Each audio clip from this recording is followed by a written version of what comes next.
이에 하나님이 저에게 이르시되 네가 이것을 구하도다. 자기를 위하여 수도 구하지 아니하며 부도 구하지 아니하며 자기의 원수의 생명 멸하기도 구하지 아니하고 오직 송사를 듣고 분별하는 지혜를 구하였은즉 내가 내 말대로 하여 내게 지혜롭고 총명한 마음을 주노니 너의 전에도 너와 같은 자가 없었거니와 너의 후에도 너와 같은 자가 일어남이 없으리라.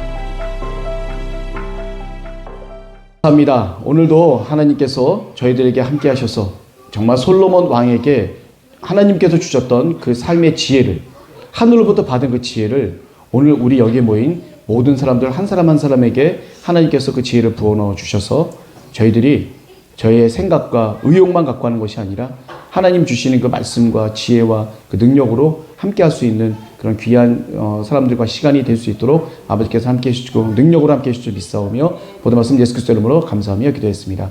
아멘. 감사합니다. 자, 오늘의 키포인트는 지혜입니다. 지혜. 1000번째. 1000번 드렸대죠. 1000마리를 드렸는지 1000번을 드렸는지는 정확하게 기술되지는 않아요. 사실 정확하게 하지 않는데 이 1000번이라고 하는 그 숫자는 엄청난 숫자예요. 어떤 숫자냐면 하나님이 감동하신 숫자예요. 감동하신 숫자. 1000마리를 드린다고 해도 엄청난 거고 1000번을 드린다고 해도 엄청난 거예요. 어떻게 드리든지 간에 이 1000번이라고 하는 것은 자신의 모든 열정과 자신의 모든 간절함이 담긴 제사라고 볼 수가 있습니다. 하나님은 마음을 받으시잖아요. 어떤 행위를 받으시는 게 아니라 마음을 받으시기 때문에 그 마음에, 하나님의 마음에 그 감동을 받으시는 하나님께서 주시는 지혜인 것 같습니다. 자, 이제 좀 한번 시작해 볼까 하는데요. 오늘이 첫 번째 시간이에요. 열왕기상 첫 번째 시간인데, 솔로몬 왕국이 이제 드디어 탄생하는 그런 때입니다. 이제 아버지 다윗 왕이 40년간 이스라엘을 갖다 잘 통치했죠. 그동안에 많은 죄를 졌어요, 사실. 그리고 한번 남의 여인을 갖다가 범하고 난 뒤에는 집안에 아주 온갖 칼부림에다가 사망에다가 죽임에다가 이런 모든 것들이 막 난무했던 그 집안 가운데 있었음에도 불구하고 하나님께서는 다윗 왕은 나와 합한 자라고 말씀하셨어요. 우리가 죄를 지을 수 있어요. 우리 인간이기 때문에 죄를 지을 수 있지 않습니까? 죄를 짓고 난 다음에 그럼 과연 어떻게 해야 되냐? 하나님께 내가 어떻게 나아갈 수 있는 거냐는 방향을 제시해 주신 분이 바로 이 다윗 왕이라고 볼 수 있어요. 다윗 왕이 죄를 졌지만 하나님이 그 죄에 대한 회개를 받으셨다는 얘기거든요. 하나님이 회개를 받으셨다는 얘기는 죄가 사했다는 얘기예요. 없어진 건 아니에요. 그 사람이 한번 지은 죄는 살아있어요. 남아있어요, 자국이. 그렇지만 하나님은 그 죄를 관여하지 않으시는 거예요, 그다음부터. 회개를 하시면, 회개를 하게 되면. 네 죄를 사했노라 라고 하면 그 죄는 남아있지만 하나님은 그 죄는 더 이상 신경 안 쓰신다는 얘기예요. 그래서 결국 다윗 왕은 어때요? 하나님이 생각한 가장 의로운 왕이죠. 의로운 왕. 인간 중심의 왕이 아니라 하나님 중심의 왕이었기 때문에 다윗 왕은 아주 여호와 하나님께 드렸던 귀중한 그런 믿음이었다고 볼 수가 있어요. 이 열왕기는 누가 지었을까요? 열왕기서를 누가 지었다고 얘기되죠? 일단은 힌트를 드리면 선지자분들 중에 졌다고 생각을 해요. 선지자분들 중에. 선지자 중에 좀 아주 유명한 사람 이름 한번 혹시 아시는 분 계신가요? 에스겔도 있고 예레미야도 있고 많이 있잖아요, 우리 선지자분들이. 그게 누가 졌을까요? 여기 나단 선지자도 있고 갓 선지자도 있고 다 여러분들이 있어요. 우리 보통 보면 예레미야 선지자라고 우리가 보통 얘기를 해요. 그럼 이거를 열왕기설은 어떤 내용이에요? 이스라엘의 왕들의 얘기예요. 이스라엘 왕들의 얘기. 왕들의 얘기인데 선지자들이 이 왕들의 얘기를 썼다고 한다면 기준을 뭐로 삼았을 것 같아요? 기준을. 이 왕들이 하나님의 말씀을 잘 순종했고 잘 들었냐 안 들었냐 요 기준을 놓고 따지는 거예요. 선지자들이기 때문에. 선지자인 우리 예레미야 분이 이 열왕기서를 썼다고 해요. 바벨론 포로에 갈 때까지 해서 다 모든 걸 다 정리해서 우리 예레미야 선지자가 썼다고 하는 그 지은이가 예레미야라는 설이 가장 확실시되고 있어요, 사실은. 그래서 예레미야 선지자님이 썼었다. 근데 누가 딴 선지자가 썼다 하더라도 관점이 뭐예요? 선지자들의 관점은 하나님의 관점이에요. 이 왕이 얼마나 정치적으로 위대했는지, 경제적으로 얼마나 부국 강병의 나라를 만들었는지, 또 국민들이 얼마나 잘 살겠는지가 중요한 게 아니에요. 그것도 물론 중요하죠. 그렇지만 가장 처음 뭐예요? 하나님과 얼마만큼 가까웠느냐. 그래서 이 열왕기에 있는 많은 왕들이 있어요. 제가 여기 적어봤습니다만은 통일왕국에 한 3명이 있고 또 몇 명이 있었죠? 도합 42명이에요. 이게 왕국이 분열합니다. 솔로몬 이후에 솔로몬의 아들이 르호보암이라고 있어요. 그리고 여로보암이라는 사람이 있는데 이 여로보암 쪽에 이스라엘 전 지파가 다 붙어버리고 이 르호보암 쪽에 유다 지파가 붙어서 이 분열 왕국이 되거든요. 그래서 남쪽에 있는 유다 지파의 왕국에 한 20명 정도가 있었고 북쪽에 이스라엘 왕국 19명 왕이 있었어요. 총 도합 42명 정도의 왕이 있었었는데 통일 왕국까지 다 합했어요. 누가 기준이에요? 왕 중에? 솔로몬인데 이제 솔로몬보다는 사실은 다윗왕이. 다윗왕은 죽을 때까지 하나님 편에 바로 선 사람이고 솔로몬은 사실은 처음에는 하나님께 엄청나게 믿음을 갖고 순종하고 지혜를 구하고 하나님의 뜻대로 살았지만 점점 약간 좀 퇴색을 한 그런 경우가 바로 이제 솔로몬 왕이라고 볼 수가 있기 때문에 인생을 전체에 놓고 봤었을 때 가장 선왕, 선한 왕, 착한 왕, 어진 왕 이런 왕의 기준은 다윗 왕이에요. 그래서 이 왕들이 얼마만큼 다윗 왕과 많이 가깝냐 이걸 따지는 거예요 지금. 그러니까 얼마만큼 나라를 부강하게 만들었고 얼마만큼 이 나라가 정치적으로 뛰어나고 군사력이 강하고 이거가 중요한 게 아니라 이 선지자님은 오로지 이 왕이 하나님께 얼마만큼 가까이 있느냐. 왜 그럴까요? 하나님께 가까이 있는 나라면 나라일수록 이 나라는 부강한 나라가 되고 또 강력한 나라가 되고 힘 있는 나라가 되는 거예요. 왜? 하나님이 함께 하시니까. 그러니까 중요한 건 뭐냐면 지금 많은 이스라엘의 왕들이 있지만 사실은 그 왕 뒤에 하나님께서 역사하신다는 거에 대한 그 믿음과 분명한 역사가 반드시 있다는 것을 이 선지자 예레미야 선지자는 이 열왕기서에 얘기를 하고 있는 거예요. 그래서 하나님과 가장 가까웠던 사람이 다윗 왕이었고 그 다음에 이제 우리 솔로몬 왕이라고 생각할 수가 있겠는데 이 왕들이 가면 갈수록 하나님의 말씀에서 점점 벗어난 일이 벌어지거든요. 엄청나게 많은 핍박과 어려움. 이 다윗 왕이 한 번 죄를 졌잖아요. 우리아의 아내 밧세바를 그 탐한 거밖에 없는데 그 가장 큰 죄 중에 하나잖아요. 그거 갖고도 평생을 갖다가 고통에 시달렸던 그런 분이 바로 다윗 왕이었는데 나머지 이 왕들은 말할 것도 없어요. 엄청나게 많은 죄를 집니다. 가장 큰 죄가 뭐예요? 하나님 대신에 또 다른 신을 섬기는 것만큼 가장 큰 죄가 없죠. 그거를 엄청나게 비일비재하게 빈번하게 했던 그런 왕들이 바로 이스라엘 왕들입니다. 그래서 오늘은 제가 특별히 다윗 왕 때의 그 말년의 그 모습과 그 다음에 말년의 모습에서 이제 솔로몬 왕이 솔로몬 왕국으로 넘어가게 되는 그런 부분을 놓고 제가 한번 간략히 말씀을 드리는데 우리 가장 중요한 부분이 바로 솔로몬이 하나님께 구한 하늘의 지혜예요. 자기가 주변에 이제 아버지로부터 상속받은 게 많아요. 모압, 암몬, 아람 국가, 주변의 모든 국가를 아버지가 다 평정해줬어요. 사실은. 그래서 그거는 어떻게 보면 솔로몬 왕이 더불어 얻은 이익이 자기가 피 흘려서 싸운 나라가 아니잖아요. 아버지가 그냥 그대로 물려준 거기 때문에 모든 태평성대를 그대로 이뤘던 나라가 바로 솔로몬 왕국이라고 볼 수가 있어요. 거기에 하나님의 뭐가 있어요? 지혜. 이 지혜를 보기 위해서 세계 망방곡곡에서 다 그 지혜를 보러 옵니다. 그 지혜가 얼마나 뛰어났으면, 그러니까 요즘 보면 제가 봤을 때 수능 이제 지났잖아요. 우리 학생들 보게 되면 다른 거 할 필요 없어요.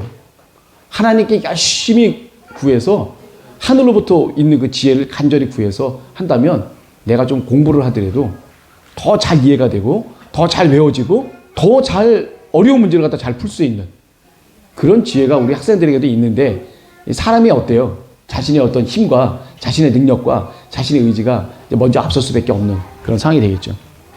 이제 솔로몬 왕국 전에 이제 마지막에 이제 다윗 왕이 이제 말년에 이제 접어들었습니다. 이제는 몸도 거동도 이제 완벽하지가 않아요. 침대에서나 간신히 있을까? 왜 어르신들 말년에 보시게 되면 그 침대 생활을 좀 하시잖아요. 일어나시기 불편하니까 자손들이 일으키기 불편하니까 침대에서 이제 주무시다가 편하게 일으키기 위해서 침대 생활을 많이 하게 되는데 물론 이 나라는 물론 침대 생활을 하는 나라겠지만 다윗 왕이 이 침실을 벗어나지 못해요. 그만큼 기력이 많이 떨어져 있다는 얘기예요. 몸이 너무 차가워서 우리 조 권사님 말씀하셨지만 몸이 너무 차가워요. 이게 사람이 사망을 하게 됐을 때는요 온도가 급격하게 떨어져. 그 급격하게 떨어진 정도가 어느 정도냐면 얼음장 같다고 하잖아요. 얼음장. 딱 돌아가신 분의 좀 시간 좀 지나고 이렇게 만져보면요. 얼음장 같아요. 얼음장 진짜. 내가 차갑다는 것보다 훨씬 차갑다고 느껴져요. 얼음장 같다는 그 느낌이 들 정도예요. 아주 굉장히 제가 느꼈던 느낌은 그거였어요. 그래서 이제 돌아가실 때쯤 되게 되면 온도가 많이 낮아지게 되죠. 사람의 그 온도가. 열정이 식는다는 얘기와 똑같을 수 있겠지만 사람의 기본적인 온도가 좀 낮아지게 되다 보니까 이 치료법이라는 게 있어요. 젊은 사람들과 같이 있어서 그 젊은 사람들로부터 오는 그 온기를 느낌으로 인해서 얻는 그 치료법이 고대 시대에는 그 정평이 나 있고 있었던 그런 얘기들이에요. 그래서 여기에 보면 수냄 여자의 동녀라고 하면은 남자를 거치지 않은 여자분, 수처녀라고 볼 수가 있겠죠. 그런 분을 동녀라고 하는데 그 수냄 지방에 있는 동녀 아비삭이라고 하는 여자분을 이제 섭외를 하게 되죠. 자, 대신들이. 그래서 이 아비삭을 요 다윗당 그 침실에 넣어서 같이 수종을 들면서 그 온기 따뜻한 그걸로 다윗당을 데펴주면서 다윗당의 그 연명을 좀 더 연장하게 해고자. 그리고 혹시라도 병이 있다고 한다면 그런 좋은 기운을 통해서 병이 좀 낫기를 바라면서 했긴 했지만 이제 다윗왕도 수명이 다 돼서 이런 거 저런 거 다 써봤자 되지 않는 그런 나이가 될 때쯤에 이제 어떤 일이 벌어지게 되냐면 아도니아라는 그 아들이 있어요. 헤브론에서 7년 동안 다윗왕이 왕 생활을 하잖아요. 그때 아들을 갖다가 6명을 낳게 되거든요. 첫째 아들, 둘째 아들, 셋째 아들, 넷째 아들, 다섯, 여섯 있는데 첫째가 누구죠? 암논이라고 했었죠. 예, 이스라엘 여인 아히노암의 아들 암논이라고 했어요. 두 번째가 누구예요? 길르압이라고 그래갖고 아비가일 아세요? 나발의 부인 아비가일 이 낳은 길르압 그 아들은 좀 일찍 죽었어요. 어렸을 때. 세 번째가 누구예요? 바로 반역을 일으킨 압살롬이죠. 첫 번째 암논 형을 갖다가 자기 여동생 다말을 갖다가 겁탈했기 때문에 죽인 사람이 바로 압살롬인데 이 압살롬도 요압 장군에 의해서 죽임을 당하게 되죠. 상수리 나무에 머리가 걸려갖고 대론대로 매달려 있었을 때 요압 장군이 가서 자기 수하들과 같이 가서 창을 찔러서 죽이죠. 그 다음에 누구예요? 핫겟의 아들 아도니아. 이 네 번째 아들이에요. 그러니까 위에 형들이 다 죽었어. 그러니까 이 아도니아는 순서로 봤을 때는 자기가 왕이에요. 근데 이제 다윗 왕이 이렇게 늙을 때쯤 되고 하니까 자기가 먼저 선수를 친 거죠. 어떻게 보면 반역이긴 해요. 왜냐면 왕의 명령이 떨어지기 전에 자기가 왕 행세를 했기 때문에 사실은 반역이라고 볼 수 있긴 하긴 한데 어떻게 보면 자연스러운 반역이라고 볼 수도 있어요. 어떻게 보면 왜 하나님께서는 이미 솔로몬이라고 하는 그 아들을 지정을 했잖아요. 근데 그거를 소문을 들었는지 안 들었는지까지는 이제 정확히 모르겠지만 이 분위기상 아도니아가 이때쯤 돼갖고 아버지가 이제 거의 돌아가실 때쯤 됐으니까 내가 이제 여기 왕이다라고 이제 자처해서 나서게 된 거예요. 근데 본인이 혼자 나선다고 될 문제는 아니잖아요. 힘 있는 사람들이 옆에 있어줘야지. 힘 있는 사람들이 있어주는데 누가 힘을 실어줬어요? 다윗 왕의 군대 장관. 아주 가장 군대에 있어서는 총사령관이라고 할 수 있는 요압 장군. 그리고 대제사장. 기름을 부어야 되잖아요. 왕으로서 기름을 부어야 되는데 누가 부어요? 대제사장이 부니까 대제사장 아비아달. 2명이 있었어요. 대제사장이. 엘르아살 계열의 사독이 있었고 그 다음에 이다말 계열의 아비아달이 있었어요. 이 아비아달은 어떤 사람이에요? 왜 높당에 다윗이 가갖고 그걸 구하잖아요. 떡을 구하잖아요. 예. 그 제사장 아히멜렉이 거기에 진설병 떡을 주면서 골리앗의 칼까지 주는 상황이 되는 거예요. 골리앗의 칼까지 주면서 사울왕이 어떻게 돼요? 진노하게 되죠. 내가 버젓이 살아있는데 누가 내 맘대로 내 허락 없이 다윗한테 골리앗 칼까지 내주고 떡을 내준 사람이 누구냐 그래갖고 거기에 있는 모든 높당에 있는 대제사장 사람들을 다 죽이고 유일하게 살아남은 누구예요? 아비아달이에요. 그게. 그 아비아달이 다윗하고 있으면서 대제사장의 자리까지 오르게 되고 엘르사의 계도에 원래 제로 내려오는 그 사독도 대제사장이었지만 이 아비아달은 또 다른 특별한 대제사장이었던 거예요. 그러니까 어떻게 보면 다윗이 어려울 때, 힘들 때, 고난을 받을 때 같이 주로 많이 있었던 사람 중에 하나가 바로 이 아비아달이에요. 그러니까 이 아도니아가 왕의 행세를 하기 위해서 힘을 실어준 사람들은 다윗에게는 오른팔 왼팔 같은 사람들이에요. 사실은 다윗 왕에게 있어서는. 그런데 이 두 사람들이 이제 이 핫깃의 아들 아도니아랑 같이 이제 모이게 돼요. 에누로겐에서 지역에서 이제 있게 되죠. 거기에 모여서 이 모든 사람들이 다 모여서 이제 다 같이 이제 제사를 갖다가 드리려고 모입니다. 근데 그때 당시에 제사는 하나님께 드리는 제사일지 모르겠지만 모임의 장소의 성격은 유력한 사람들끼리 모임을 가질 수가 있다는 그 장점이 있어요. 압살롬도 제사를 드리겠다고 해서 헤브론을 가서 자기가 마음 많은 사람들 다 모아서 내가 왕이다 라고 해서 거기서 헤브론에서 자기가 왕을 선포했잖아요. 그러면서 무섭게 달려오니까 다윗 왕이 쫄아갖고 그 예루살렘을 버리고 다른 곳으로 도망가게 되듯이 이 제사라는 핑계를 대고 역적 모의를 하는 경우가 사실 많았어요. 그때 당시에. 제사라고 하는 것은 사실 거룩한 모임이기 때문에 유력한 인사들이 다 같이 모인다 할지라도 외형상으로 봤을 때는 의심이 갈 만한 그런 행동이 아니기 때문에 그게 부분이 가능했던 것 같아요. 그래서 이제 그 학기스의 아들 아도니아랑 같이 그게 다 같이 모였어요. 요압과 아비아달이 여기 이제 다 같이 모여서 왕으로서의 일을 갖다 진행하겠다. 근데 잘못한 건 뭐죠? 잘못한 건 뭐예요?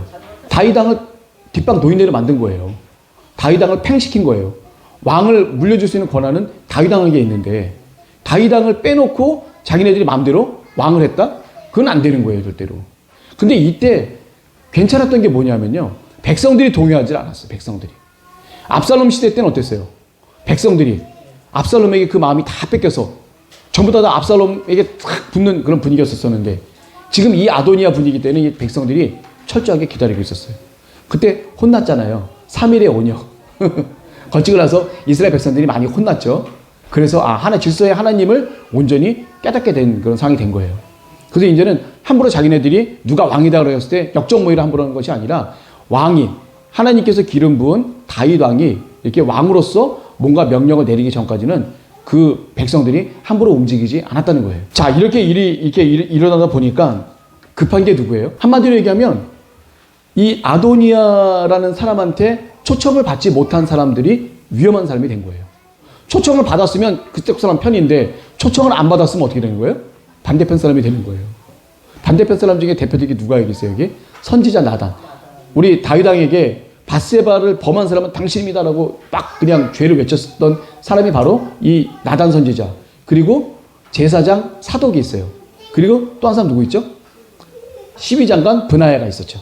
군대 장관. 나중에 이제 군대 장관이 돼요. 예.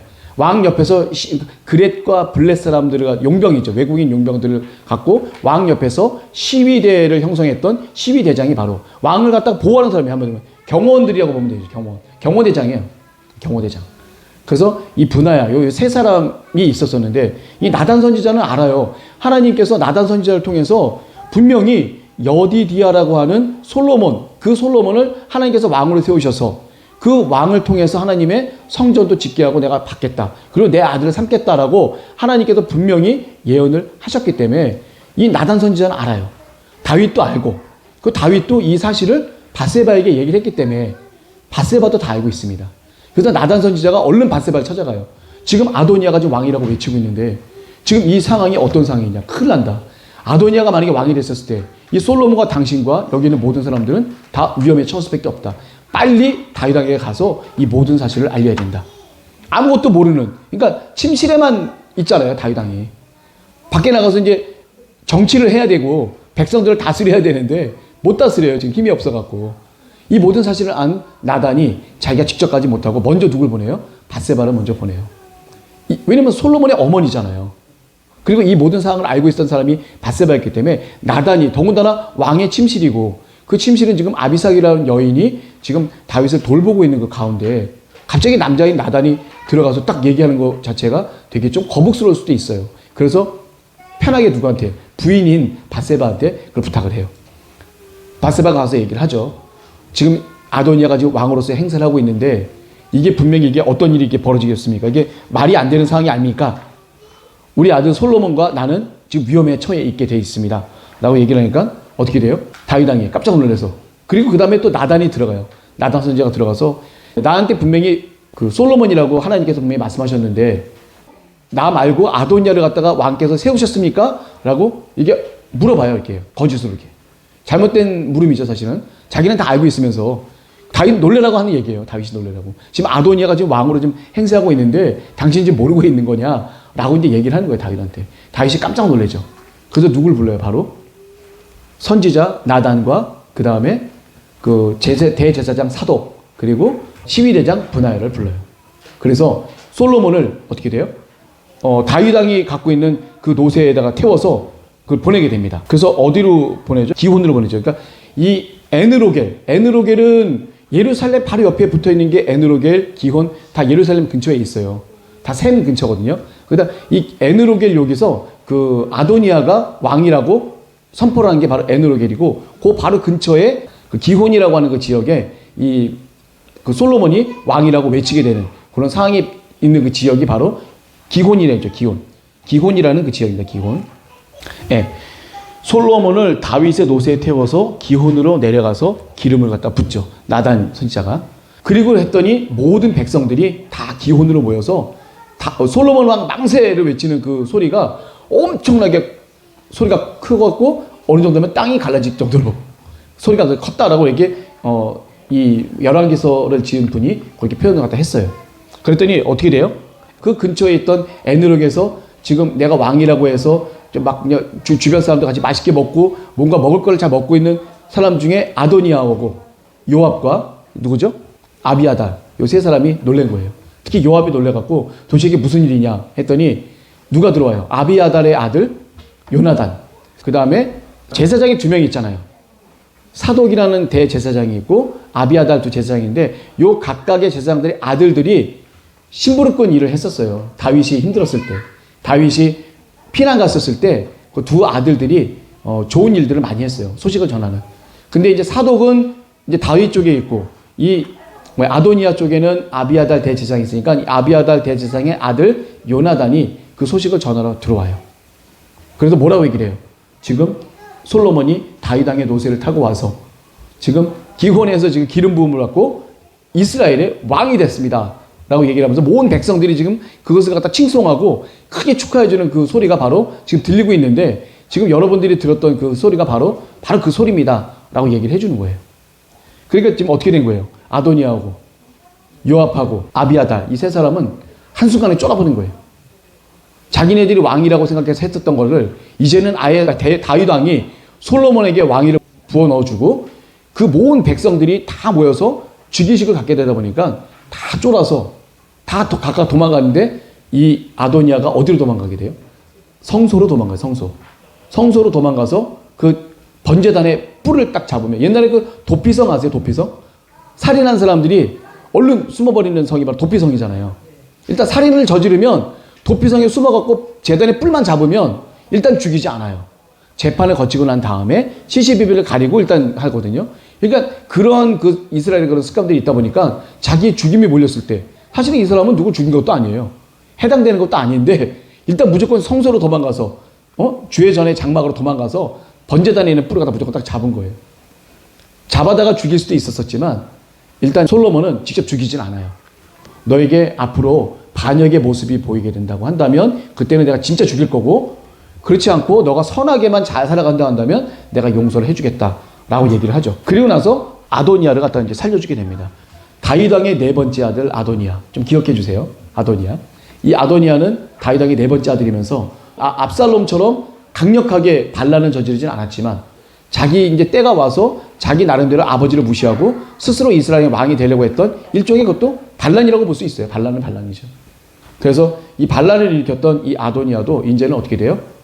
모든 게 다 떨어지고 이제 아무 힘도 없는 그런 상태가 지금 돼버리게 된 거예요. 이제 모든 힘이 다 누구에게 몰렸냐면 솔로몬 왕에게 이제 다 몰렸습니다.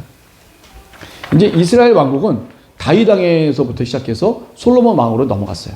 근데 여기서 좀 약간 이상한 부분이 좀 있죠. 어떤 게 좀 이상할까요? 보통 왕에서 왕으로 넘어가면 이 왕이 죽고 난 다음에 이 왕으로 넘어가거든요. 이거 섭정 정치라고 그래요. 왕이 살아 있으면서 새로운 왕이 탄생이 되는 거예요. 이거 섭정 정치라고 그래요. 섭정 정치. 왕이 있으면서 그 다음 차기 왕을 그 선대에 있는 그 왕이 다 뒤를 봐주면서 안전하게 왕이 되도록 하고 난 뒤에 공동 정치를 갖다 펴게 되죠. 공동 통치를 하게 되는 거죠. 그러면서 점점 젊은 그 왕에게 힘을 실어주면서 아버지는 점점 모든 걸 다 내려놓는 이런 정치가 섭정 정치를, 그때 당시에 페르시아나 이 중근동에 있었던 그런 고대의 그 아랍 지역에 있었던 그런 나라들은 이런 섭정 정치를 많이 했다고 합니다. 선대의 왕이 살아 있으면서 후대의 왕을 이렇게 임명하는 그런 것들이 많이 있었어요. 자, 이제는 솔로몬이 이제 드디어 왕으로 좀 임명이 됐습니다. 그리고 아도니아가 반역이 이제 실패가 됐어요. 반역이 실패가 되니까 어떤 상태가 돼요? 어쨌거나 아도니아랑 그 다음에 아비아달 대제사장과 요압 군대 장관은 어떻게 돼요? 반역자가 된 거예요. 반역자. 만약에 아도니아가 성공했었으면 솔로몬하고 바세바하고 선지자 나단하고 브나야 뭐 시위대장하고 이런 사람들은 어떻게 돼요? 이쪽에 또 반역자가 돼갖고 또 처형의 대상이 될 수 있었었는데 그래도 다행히 하나님께서 함께 하신 솔로몬이 하나님께서 왕으로 채택을 시켜주셔서 모든 백성의 마음과 또 다윗 왕의 마음과 이런 이스라엘의 모든 마음들을 다 모아서 이제 솔로몬이 이제 왕으로 되게 됐습니다. 이 솔로몬의 성격이 어떨 것 같아요? 성격이 딱 성경을 읽어봤었을 때 솔로몬의 성격이 좀 어땠을 것 같아요? 제가 봤을 때는 사리 판단이 좀 분명해. 옳고 그름이 분명하다는 얘기예요. 그리고 사랑도 많고 예의도 많으면서 시시비비를 정확히 가리고 공과사를 정확히 구분하는 류의 성격이 분명합니다. 어머님이 간청을 해요. 이 일이 벌어지거든요. 이 아도니아가 이렇게 보게 되면 어떻게 돼요? 이제 아도니아가 이제 제단에 뿔을 잡고 이제 나 정말 살려달라고 이렇게 얘기했었을 때 그 솔로몬이 죽이지 않고 살려주잖아요. 자기 형이니까 살려주는데 만약에 반역의 모습이 네가 진짜 보이면 그때는 진짜 죽일 거고 아니면 그냥 그런 대로 살고 있어라 라고 얘기를 해줬는데 아도니아가 어떤 잘못을 저지르게 되죠? 예. 수넴 여자 다윗 왕의 마지막 여인이었죠. 수넴 동료 이 아비사.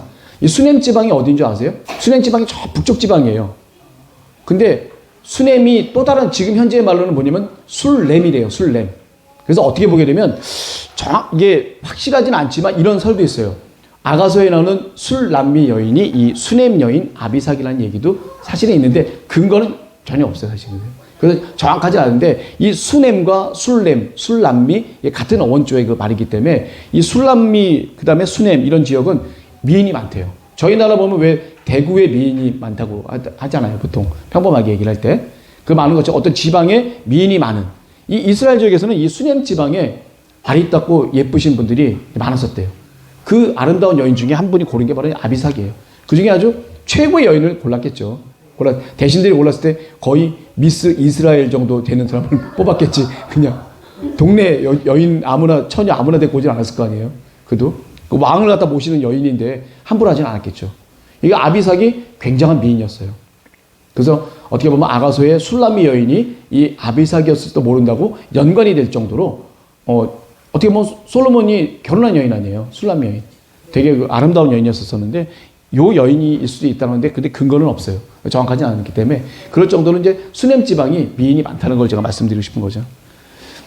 그래서 이제 어떤 일이 벌어지냐면 아도니아가 반역을 해서 죽을 뻔했다가 살아났는데 또 반역을 해요. 뭐죠? 아비삭을 선택을 한 거죠. 그걸 누구한테 부탁해요? 예, 바세바한테 부탁을 합니다. 바세바는 그래 뭐 알았어 내가 그러니까 이제 아도니아가 그럼 이 사실을 솔로몬 왕에게 얘기를 해서 좀 하게 해달라고 얘기를 하게 됐죠. 그러니까 바세바 이 분이 좀 뭐라 그럴까 명확한 지혜를 갖고 생각했었어야 되는데 단순히 젊은 남자가 젊은 여인을 사랑해서 그런가 보다라고 해서 할 정도로 이 얘기는 뭐예요 결국? 이 바세바는 이 아비삭이라는 여인이 그냥 하나의 그냥 시녀일 정도지 다윗 왕의 어떤 그런 후처 정도는 아니다라고 생각을 한 거예요. 별거 아니다. 그러니까 이 여인은 그냥 아버지 그냥 말년에 그냥 몸이라도 따뜻하게 데펴주려고 했던 그런 시종 한 명 구해다 갖다 놓은 거지 별거 아니다라고 이 바세바는 생각을 한 거죠. 그렇지만 일반 백성들은 어떻게 생각해요? 왕의 침실에 있는 여인이면 후처지. 그게 어떻게 그렇게 돼? 바세바는 그러니까 한마디로 얘기하면 자기는 왕의 부인으로서 가장 세력가잖아요, 사실. 왕의 또 어머니시고 또. 그러다 보니까 그걸 태후라고 그러죠, 태후. 이스라엘 최초의 태후를 바로 바세바라고 봐요. 네. 그 왕의 어머니로서 막강한 실력을 발휘했던 그 부분이 바로 이제 바세바 중에 한 명이죠. 솔로몬이 항상 우편에 앉게 해요. 솔로몬의 우편 자리에 앉게 하는 분이 바로 바세바예요. 그런 힘이 있죠. 그러니까 아도니아가 찾아가갖고 자기가 보니까 너무 사랑스럽고 예쁜 여인이 있었었는데 그 아비삭을 이제 구해서 나의 어떤 부인으로 삼게 해달라고 부탁을 합니다. 아무 생각 없이 바세바가 그 얘기를 하는데 솔로몬이 뭐라 그래요? 예. 그러면 아도니아가 내 형이니까 그러면 내가 갖고 있는 왕좌도 어머니께서 구하라고 하면 내가 줘야 됩니까? 라고 얘기를 하는 거죠. 말도 안 된다 어머니. 저 여인은 아비삭 저 여인은 아버지의 마지막 후처로서 아버지의 후처를 갖다가 얻을 수 있는 사람은 누구예요? 왕을 갖다 대신 이었던 사람이 사실은 그 전에 왕의 후처를까지도 섭렵할 수가 있어요. 포함할 수가 있어요. 그러니까 그 후처를 갖다 나에게 달려서 내가 후처를 갖는다는 그 의미는 뭐냐면 왕위를 계승할 만한 의욕이 있다는 그 얘기하고 똑같이 받아들일 수가 있는 거예요. 한마디로 얘기하면. 아무 여자나 그렇게 막 취하면 안 돼요. 더군다나 왕에게 갔던 그 여인은 왕의 여인이기 때문에 그 왕의 여인을 내가 함부로 요구한다는 것 자체는 큰일 나죠. 만약에 이 아도니아 얘기처럼 아비삭을 갖다가 만약에 아도니아에게 줬다?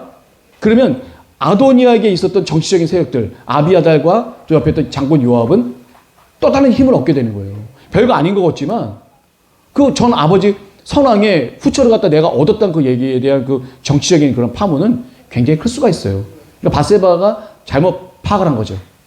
제대로 파악한 사람이 누구예요? 바로 지혜 있는 솔로몬 왕이 제대로 파악한 거예요. 이 아비삭을 준다는 얘기는 내 왕위까지 준다는 얘기하고 똑같은 거기 때문에 어떻게 돼요? 반역이 된 거예요. 그래서 당장에 가서 분하엘을 통해서 아도니아를 갖다 죽이죠. 그래서 아도니아가 이제 죽임을 당하게 됩니다. 자, 그다음에 이제 요 사이에 있는 그 얘기인데 다윗 왕이 이제 죽을 때가 다 된 이제 어떤 걸 얘기를 하죠? 솔로몬 왕에게 다윗의 유언이 있을 거 아니에요? 첫 번째가 뭐예요? 우리 교재 9페이지에 보게 되면 맨 밑에 다윗의 유언과 죽은 부분에 보게 되면 하나님 여호와의 명을 지켜 그 길로 행하여 그 법률과 계명과 율례와 증거를 모세의 율법에 기록된 대로 지키라. 그리하면 내가 무엇을 하든지 어디로 가든지 형통할지라. 이게 다윗 왕의 가장 중요한 유언 중에 하나죠. 내가 하나님과 이렇게 같이 있어서 복을 누릴 수 있었던 것은 하나님이 모세에게 주신 그 율법을 내가 주야로 묵상하고 하나님이 기뻐하시는 그 말씀대로 내가 순종했더니 이렇게 하나님께서 나에게 많은 길을 열어주셨고 형통한 삶을 살게 해줬다라고 하는 것을 솔로몬 왕에게 그대로 전해주는 거예요. 가장 중요한 거죠. 그리고 뭐라고 얘기를 해요? 누굴 죽여달라고 얘기를 해요. 또 마음속에 있었던 그 상처. 요압은 사실은 다윗 왕 시절에 없어서는 안 될 중요한 장관 중에 한 명이었어요. 장수 중에 한 명이었어요. 많은 전쟁에 나가서 거의 패한 적 없이 모든 전쟁에서 승리를 갖다 가져뒀던 장군이 바로 요압이에요. 근데 요압이 한 가지 그렇다고 요압이 다윗을 배신하거나 그러진 않았어요. 배신하진 않았는데 다윗의 마음에 심한 못질을 했어. 상처를 줬단 말이에요. 다윗이 항상 이 사람이라는 게 보면은 나에게 많은 것을 고맙게 해줬지만 그 못지않게 나에게 심하게 상처를 줬던 거를 사실은 잊지 못합니다. 그러니까 필요악이 될 수 있어요. 그리고 심한 경우에는 어떻게 돼요? 나에게 해줬던 모든 좋은 일들이 하나도 고맙지가 않아. 그 상처 하나 때문에 하나도 고맙지 않을 수도 있어요. 이렇게. 그게 인간의 관계인 것 같아요. 이 중요한 사람 세 사람을 죽였어요. 누구 죽였죠? 사울의 군대 장관 아브넬을 죽였어요. 이 아브넬은 어떤 사람이었어요? 내가 이스라엘을 몽땅 당신에게 넘겨주겠습니다. 나를 받아주면 내가 갖고 있는 이 이스라엘 이 모든 권한을 내가 그때 이스보셋이 왕이었잖아요. 이게 명맥만 왕이었지 사실 뒤에서 실권자는 아브넬이었으니까 아브넬이 가서 이제 다윗한테 얘기하는 거죠. 나를 여기다 받아주면 내 이스라엘의 모든 걸 다 지겠습니다. 피 하나 흘리지 않고 왕국을 통일할 수 있었었는데 그 아브넬을 어떻게 돼요? 군대장관 요압이 죽여버렸죠. 자기 위치가 위협을 받게 되니까. 아브넬이 오게 되면 아브넬가 자기가 이제 또 맞서야 되잖아요. 두 번째는 누구였죠? 아마사였죠, 아마사. 누구였죠? 압살롬의 군대장관 아마사. 그 사람을 요압 대신에 군대장관으로 세워버렸어요. 왜 그랬을까요? 유다 지파 사람들 갖다 포용하기 위해서. 결국은 뭐냐면 다윗 왕은 많은 사람들을 포용하기 위해서 그런 전략을 썼고 또 아마사를 군대장관으로 세운 이유는 뭐냐면 꼴보기 싫은 요압을 깔아물기 위한 방법도 하나였었던 것 같아요. 요압 자체가 너무나도 강성하니까 고맙긴 한데 너무 강성하고 이게 컨트롤이 안 돼요. 자기가 하고 싶은 거는 결국 하잖아요. 왕 말을 다 무시해버리고 결국 자기가 하고 싶은 건 자기가 한다? 이거는 왕으로서는 왕의 권한을 갖다가 완전 하루아침에 그냥 땅바닥에 떨어뜨리는 사람이에요. 그냥. 그게 상처가 얼마나 컸겠어요. 그런 아마사를 내가 직접 요압을 생각을 해서 아마사를 갖다가 분명히 군대장관으로 내세웠는데도 불구하고 그 사람을 내가 보는 눈앞에서 그냥 죽여버린 거 아니에요. 한마디로 얘기하면. 그것도 중요한 사람 누가 있죠? 내가 정말 죽이지 말아달라고 부탁했던 압살롬을 사실은 대놓고 가서 죽였죠. 이 다윗 왕은 이 세 개의 못이 박혀 있어서 이거를 이 사람을 절대로 뭐라고 표현을 해요? 살려줘서는 안 된다. 이 말년에 절대 살려주지 말고 반드시 죽여야 된다. 네가 내 말을 듣고 어떻게 처리해야 될지는 네 스스로가 알게 될 거다 라고 얘기를 합니다. 그 두 번째 어떤 거죠? 바후림 지역에 사는 베냐민 사람 게라의 아들 시므이. 이 사람은 다윗 왕이 압살롬 반역 때 도망갈 때 저주했던 사람이에요. 그 마지막 길앗 사람 바르실레라고 하는데 유명한 사람이죠. 마하나임에 있었을 때 다윗 왕을 음식으로 많이 공개했던 사람 중에 하나였죠. 소비, 또 바르실레. 이렇게. 이 바르실레 이 사람에게는 너무나도 고마워서 그 아들 누구였죠? 같이 왔던 아들 이름.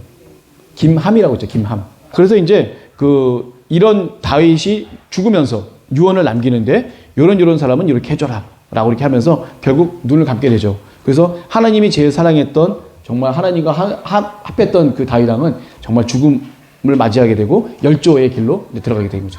하나님 편에 바로 들어가게 된 겁니다. 자, 그래서 다윗은 이제 헤브론에서 7년 동안, 예루살렘에서 33년 동안 총 40년간, 이 연도는 거의 정확해요. 사울 왕이 1050년도부터 1010년도까지 40년간 사울 왕이 이스라엘을 통치했고요. 1010년에서 970년 동안, 이 40년 동안이 다윗 왕이 40년 동안 통치를 했어요. 그리고 970년에서 930년, 또 40년을 솔로몬 왕이 통치를 합니다. 그래서 통일 왕국 이스라엘의 3대 왕들이 모두가 다 40년 동안을 다 통치를 하게 됩니다. 묘하죠?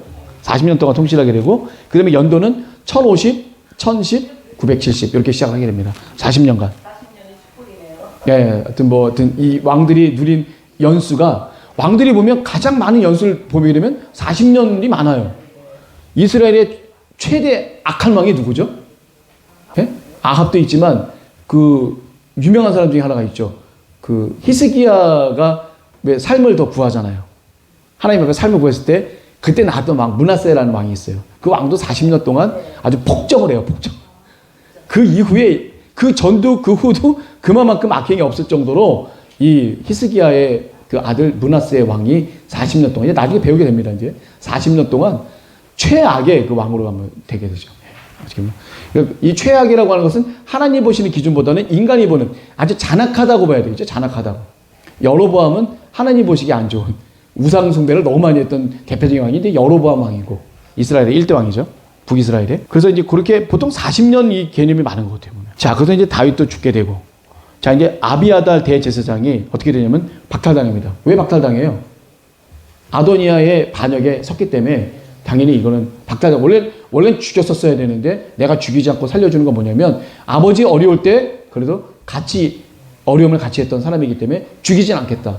그래서 살려줍니다. 그 다음에 누구예요? 바로 진짜 요압. 요압은 갖다가 정말 죽음을 갖다 맞게 되죠. 또 누구 훌륭하면 아도니아 흉내를 또 그 와중에 또 목숨이 위태로우니까 장막으로 뛰어가고 또 번제단에 뿔을 잡고 또 아무 상관없잖아요. 요압은 아무나 간다고 돼요. 이 요압은 이미 그 솔로몬의 마음에서는 죽여야 되는 사람으로 낙인 찍혔기 때문에 아도니아처럼 한번 봐주지 않습니다. 브나야, 시위대장 브나야를 통해서 요압 장군을 갖다 또 이제 죽이게 되죠. 그래서 결국 정말 오랫동안 다윗 왕 옆에서 힘써서 열심히 장군으로서의 그 용맹을 떨쳤던 요압 장군도, 그러니까 결국은 뭐냐면 우리가 그 지도자의 그 마음을 맞추는 신하가 가장 지혜로운 신하예요. 물론 공을 많이 세우는 것도 너무 중요해요. 그것만큼 중요한 게 어디 있어요. 그렇지만 공을 세우면서 내 위에 계시는 그 상전의 그 마음을 갖다가 헤아리지 못하는 그 사람은 지혜롭지 못한 거라고 우리가 여기 성경에서 배울 수가 있습니다. 자, 이제 우리 시므이도 이제 죽게 되죠. 시므이가 누구라고 그랬죠? 다윗 왕을 저주한 사람. 예. 바후림 지역에 있다가 다윗 왕을 갖다 계속 쫓아다니면서 그냥 저주했던 사람인데 나중에 와서 무릎 꿇고 싹싹 빌어요. 다윗 왕이 황공할 때 거기 앞에 나와갖고 요단강 앞에 나와갖고 싹싹 빌어요. 지금 살려달라고. 내가 너 죽이지 않겠다라고 했는데 다윗이 진짜 안 죽였어요. 그러면서 그 얘기를 솔로몬에게 하면서 네가 어떻게 해야 될지 알지? 그게 한마디 남기고 이제 다윗 왕이 죽으니까 이 시므이도 어떻게 했냐면 당신은 기드론 시내를 건너지 마라. 그러니까 예루살렘 지역을 벗어나지 마라. 그리고 기드론 시내를 절대 건너지 마라. 기드론 시내에 대한 그 의미는 뭘까요? 이 시므이는요, 다윗 왕이 그때 황공할 때 베냐민 사람 1000명을 데리고 내려온 사람이에요. 1000명. 한마디로 말하면 막강한 영향력이 있는 사람이에요. 베냐민 지파면 사울가기 때문에 베냐민 지파의 사람들 갖다가 힘껏 움직일 수 있는 사람이라고 한다면 무서운 사람이라는 얘기예요. 지금은 저주를 하지 않고 와서 꿇었지만 나중에 솔로몬한테 언제 또 저주를 퍼올지 모르는 그런 무서운 사람이기 때문에 이 사람은 살려두면 안 된다라고 다윗 왕이 예언을 한 거예요. 그래서 이 사람한테 거주 제한 지역을 갖다 두죠. 예루살렘 떠나지 마. 그리고 이 기드론 시내를 건너가면 그 사람 그 고향 바후림이 바로 나옵니다. 기드론 시내를 바로 건너가면. 그래서 다윗 왕이 도망갔잖아요. 기드론 시내를 건너서 도망가서 바후림 지역으로 갔더니 거기에 시므이가 나타나갖고 엄청나게 그냥 저주를 했던 바로 그 지역이 바후림 지역입니다. 자, 그래서 이 시므이까지 다 이제 죽이게 돼요. 왜 죽이게 되냐면 시므이의 두 종이 가드 왕 아기스, 가드 지역으로 도망간 거예요. 두 종이. 가서 열받아갖고 쫓아가다 간 거예요. 이 벗어나면 안 되는데 쫓아가니까 누가 보고를 해갖고 가만히 두지 않고 죽임을 갖다 얻게 된 거죠. 그래서 이 시므이가 죽게 됩니다. 자, 이런 일이 벌어지고 그 다음에 또 있는 일이 뭐죠? 가장 중요한 게 솔로몬이 지혜를 구하죠. 이때 당시에는요 성전이 없었어요. 성전이 없어요. 그러니까 지역마다 있는 산당이라고 있어요. 산당. 그러니까 제사를 드릴 수 있는 조그마한 그런 예배당이라고 볼 수가 있겠죠. 그 중에서 가장 큰 예배당 중에 하나가 기브온 산당이라고 하는데 거기는 정말 예전에 그 모세님이 있었던 그런 장막이 있었던 그런 산당이 바로 기브온에 있었어요. 그래서 여기 기브온 산당에서 솔로몬이 하나님께 기도를 해요. 이 부분이 바로 우리가 공부하는 부분의 가장 핵심적인 그런 부분 중에 하나인데 하나님께 솔로몬이 뭘 구해요? 듣는 마음이에요. 네, 듣는 마음. 그 지혜가 바로 듣는 마음입니다. 네. 다른 얘기로 하면 지혜는요 하나님의 뜻에 내 뜻을 맞추다라는 그 의미가 있어요. 히브리어로.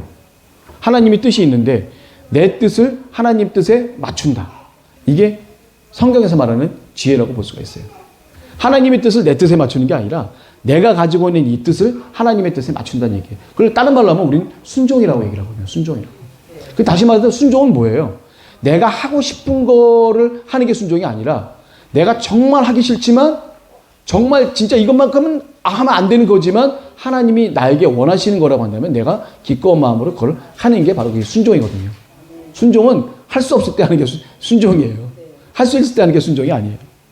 그래서 이 하나님께서 이 솔로몬에게 지혜를 갖다 주셔서 솔로몬이 이 기브온 산당에서 1000번제를 드리게 됩니다. 1000번제. 유명하죠. 1000번제. 1000번 동안 드린 건데 이 1000번제가 번제를 1000번 드리는 거일 수도 있고 그러니까 1000마리를 갖다 드렸다는 얘기도 있고 정확하진 않아요. 뭐가 정확하게 이 1000번제라는 명시만 있을 뿐이지 이게 1000마리를 드렸는지 1000번을 드렸는지 1000번 동안 횟수를 갖다 한 건지 양을 한 건지는 명확하진 않아요. 그렇지만 중요한 건 뭐냐면 1000번을 했든지 1000마리를 했든지 간에 이 제사 자체가 굉장히 거대하고 아주 위험 있고 아주 방대한 그 제사라고 볼 수 있겠죠. 한마디로 얘기하면 하나님께서 감동받으실 만한 그런 제사가 될 수 있어요. 이 1000번제를 드리자마자 하나님께서 이제 나타나셔서 이제 말씀을 하신 거죠. 내게 필요한 것이 뭐 있냐. 그때 솔로몬 왕이 뭘 구해요? 이제 막 왕이 됐기 때문에 모든 걸 아버지가 다 일으켜 놓으신 이 모든 왕국을 본인 스스로는 너무 어리다고 생각을 하는 거예요. 경험이 없고 미숙하다고 생각하다 보니까 여기는 모든 이스라엘 사람들을 잘 다스릴 수 있는, 잘 재판할 수 있는 그런 마음을 저에게 주십시오. 하나님께서 감동을 얻으신 거예요. 여기 보면 뭐죠? 수도 아니고 수가 뭐예요? 오래 사는 거죠. 부는 뭐예요? 돈이 많은 거고 또 하나 권세. 네, 권력이죠, 권력. 이 권세, 이거를 갖다 보통 구하는데 너가 정말 이것도 구하지 않고 정말 이 하나님께서 택하신 이 백성을 잘 인도할 수 있는 하나님의 마음을 네가 구했으니 내가 너무 기쁘다. 그러니까 어떻게 돼요? 다 줘. 너가 원하는 수와 부와 권세도 다 가져라. 그래서 주변에 있는 모든 나라들에게 다 조공을 받고 솔로몬 시대만큼 태평성대가 없어요. 칼부림 하나도 없고 모든 나라가 다 조공을 바쳐서 주변에 있는 모든 나라들. 그러다 보니까 평안하고 안일하면 어떻게 돼요? 우리 다윗왕처럼 다른 여자분들을 또 탐하게 되죠. 이제 그래서 한 1000명 정도 되는 부인이 이방여인이에요. 이방여인 1000명이 다. 그게 어떻게 되는 거야? 3년에 한 번씩 만나야 돼요? 3년이나 4년에 한 번씩. 정기적으로 만나도 3년이나 4년에 한 번씩 만나는 분들인데 실제로는 어렵겠죠. 그게? 그게 많은 여인들하고 정략 결혼을 하게 된 거예요. 타락의 길로 가게 되는 거죠. 그렇지만 아직까지는 오늘 배우는 여기까지는 솔로몬만큼 뛰어난 왕이 없습니다. 아직까지는. 자, 그래서 이제 솔로몬의 그 지혜로운 판결 딱 있었죠. 솔로몬의 지혜로운 판결은 여기 계신 분들도 다 아시죠? 네. 네, 다 아시는 내용입니다. 2명의 창기가 있어요. 몸을 파는 여인들. 옛날에 그 이스라엘에는요, 그 여관에 몸을 파시는 분들이 있어요. 대표적인 게 누구였었죠? 성경에 나오는 살몬의 부인 누구지? 기생 라합. 기생 라합도 창기예요. 그 여관이 있었잖아요. 여관에 있었던 그 기생 라합도 창기, 몸을 영어로 얘기하면 플라스티튜트, 창녀예요, 한마디로 얘기하면. 그 표현을 갖다 쓰는데 여기 계신 이 창녀분들도 두 사람이 이제 어떤 일이 벌어져요? 아기를 낳는데 한 사람이 먼저 낳고 한 사람이 좀 늦게 낳았어요. 먼저 낳은 사람이 있었는데 늦게 낳은 사람이 잘못하다가 아기를 자기 실수로 아기를 깔아 죽였네. 그러니까 애가 죽었어. 그러니까 옆에 있는 여자 아이를 자기가 끼고 이 죽은 아이를 그 여자한테 준 거예요. 그래서 어떤 일이 벌어집니까? 여자 두 분이 있었는데 주변에 아무 사람도 없었다는 거예요. 한마디로 얘기하면 여기는 심증은 있지만 물증이 없는 거예요. 그러니까 이 여자들은 다 우기죠. 이게 내 아들이다, 내 아들이다. 근데 어떻게 알아요? 유전자 검사한 것도 아닌데 어떻게 할 수 있어? 여기는 딱 보면은 하나님의 그 지혜가 뭐예요? 이게 재판이라는 게 솔로몬한테 그냥 탁 오는 게 재판이 아니에요. 밑에 하부 관리들이 많이 있어요. 그 지방 행정관부터 해갖고 하부 관리들이 있는데 하다 안 돼갖고 어디까지? 대법원까지 올라온 거죠. 솔로몬 왕까지 온 거예요. 그 두 창기, 두 여인의 그 아들들을 그 놓고 솔로몬이 이제 하나님께 받은 그 지혜, 기브온 산당에서 1,000번제를 드려서 하나님께 받은 그 지혜를 여기 놓고 한번 실제적으로 한번 실험을 한번 해보는 거죠. 그래서 뭘 자극해요? 키포인트가 뭐예요? 칼을 갖고 오라고 그랬어. 예, 칼을 갖고 오는데 솔로몬 왕이 하나님께서 주신 솔로몬 왕의 지혜의 바로 키포인트는 모성이에요, 모성애. 그러니까 어떻게 돼요? 그래 다 니네들 거라고 하니까 딱 공평하게 애를 반 자르자. 한 여자는 안 됩니다. 그냥 저 여자에게 주십시오. 또 한 여자는 뭐예요? 그래요, 뭐 자르거나 말거나 저 여자 나 반반씩 가져가자고. 이 여자는 또 뭐야? 아니 알리바이라도 제대로 해야지. 그렇게 얘기하면 뭐라고 생각해요? 이게 사실 설화가 있어요. 고대 중근동 지방에 설화가 있는데 아버지 왕이 죽었어요. 전쟁을 해갖고 죽은 거예요. 전쟁을 해갖고 아버지가 죽었어요. 아버지 시체를 딱 저기다 놓고 그 사람의 아들이라고 하는 사람이 세 사람이 와요. 그랬더니 이 재판관이 뭐라고 하냐면 저 아버지를 정확하게 쏘는 사람이 왕자로 내가 주겠다 하니까 두 사람은 정확하게 쏘는데 한 사람은 결국 못 쏴요. 못 쏘는 사람이 아들이다. 그게 그거예요. 모성애, 부성애 이런 것들. 그게 이게 지혜의 기본이었죠. 아버지인데 어떻게 죽었지만 어떻게 감히 아버지 시신에다가 활을 갖다 댕기는 사람이 어디 있어요. 말도 안 되는 거죠. 그런 설화도 있기는 했었는데 그거보다는 이것이 아주 그 지방 당시 그 시대 당시에는 굉장히 유명했던 그런 예시 중에 하나였었죠. 자, 이제 간단히 또 얘기하면요. 이제 솔로몬 왕의 내각이 있습니다. 이제 새로 행정 조직이 이제 바뀌었어요. 제사장부터 해서 서기관부터 해서 여기 보면 제가 자세하게 좀 잘 써놨어요. 21페이지 솔로몬 왕국에 보게 되면 내각과 행정 조직이 잘 나와 있거든요. 내각이라고 하는 것은 대신들이죠, 대신들. 주요 관직들. 그리고 그 23페이지에 보게 되면 각 구역에 12장관으로 나눕니다. 12장관. 그러니까 이스라엘이 솔로몬 시대에 와서는 각 지파로 나누는 게 아니야. 12지파로 나누는 게 아니라 12구역으로 나눠요. 그래서 12구역은 어떤 일을 하냐면 한 구역이 한 달 동안을 왕과 왕실에 있는 모든 음식을 다 책임을 지는 거예요. 그리고 나머지는 자기네들이 먹는 거예요. 근데 아주 효율적으로 잘 관리가 되도록끔 지역을 잘 나눠놨어요. 에브라임 산지, 마가스, 사업이 베스메스요 지역, 그 다음에 뭐 마하나임 지역, 납달리 지역, 아스엘 지역, 이사갈, 베냐민 지역, 그 다음에 길르앗 지역이 있고 길르앗 라못 지역이 있고 여러 군데가 다 나눠져 있어요. 그런데 이 12명의 관장들이 있는데 이 12명의 관장들이 중앙에서 파견된 그런 공무원들이거든요.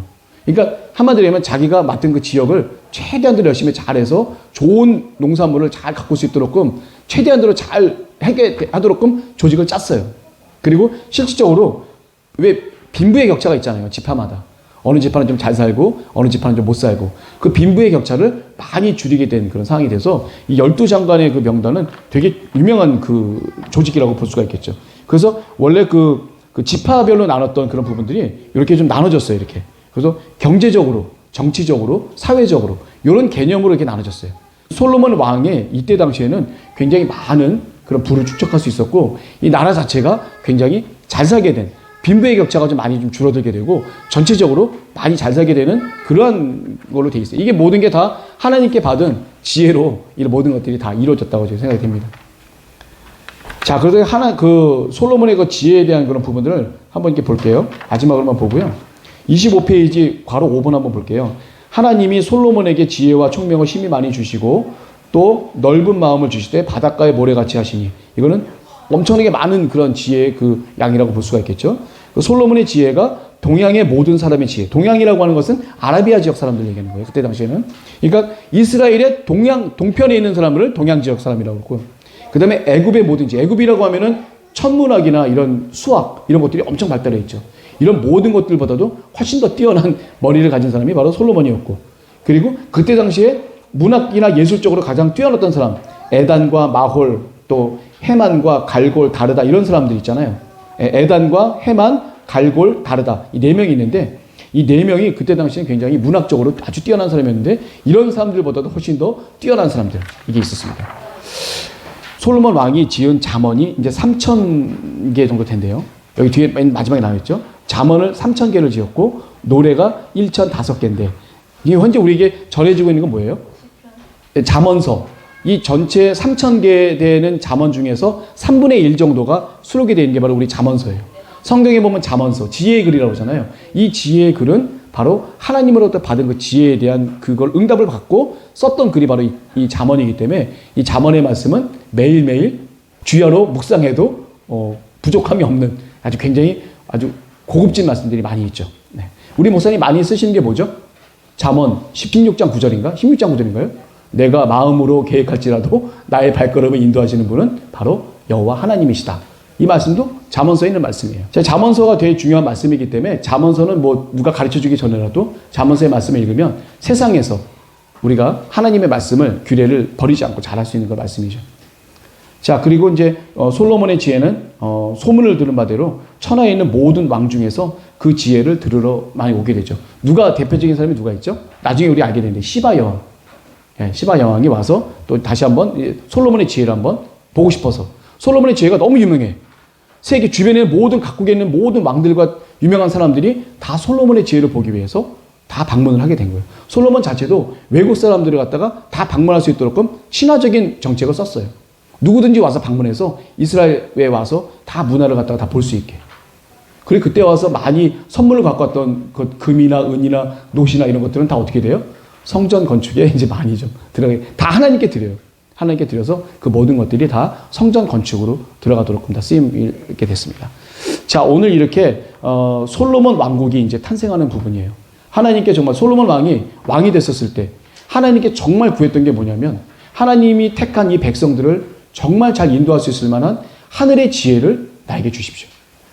하나님이 네가 수도 아니고 연수도 아니고 부도 아니고 정말 권세도 아닌 하나님의 지혜를 갖다 구한 거에 대해서 너무나도 감동하셔서 하늘의 지혜일 뿐만 아니라 수와 부와 권세에 대한 모든 것들도 다 주게 되는.